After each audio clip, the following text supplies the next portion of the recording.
Hi అండి. ఎండాకాలం వస్తుంది కదా, ఐస్‌లు ఏమైనా ట్రై చేశారా? మా పిల్లలైతే ప్రతిరోజు బయట నుంచి తెప్పించుకుంటున్నారు ఐస్‌లు, ఐస్ క్రీమ్‌లు. ఈరోజైతే నేను ఇంట్లోనే ట్రై చేద్దాం, ఎప్పుడు చేయలేదు, ఇదే ఫస్ట్ టైం చేద్దాం ట్రై చేస్తున్నాను. ఇంట్లో బత్తాయి కాయలుంటే కట్ చేసుకొని జ్యూస్ తీసుకున్నాను. ముందుగా సబ్జా నానబెట్టి పెట్టుకున్నాను.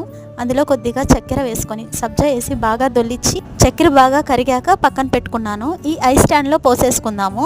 ఈ ఐస్ స్టాండ్ని మా వదిన ఆన్లైన్లో 2 సెట్స్ తీసుకుంది. సో నాకు ఒక సెట్ ఇచ్చిందనమాట.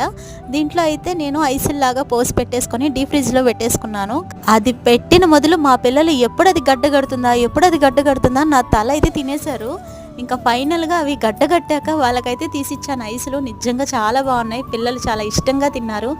ఐసులు ఎన్ని రకాలుగా చేయొచ్చు, మీకు తెలిసినవి ఏమన్నా ఉంటే కూడా నాతో షేర్ చేయండి. ఈ ఐస్కి ఏం పేరు పెట్టాలో కూడా అర్థం కాలేదు. మొత్తానికైతే బత్తాయి సబ్జా ఐస్ రెడీ అయిపోయింది. మీరు కూడా ట్రై చేసేయండి. Bye bye.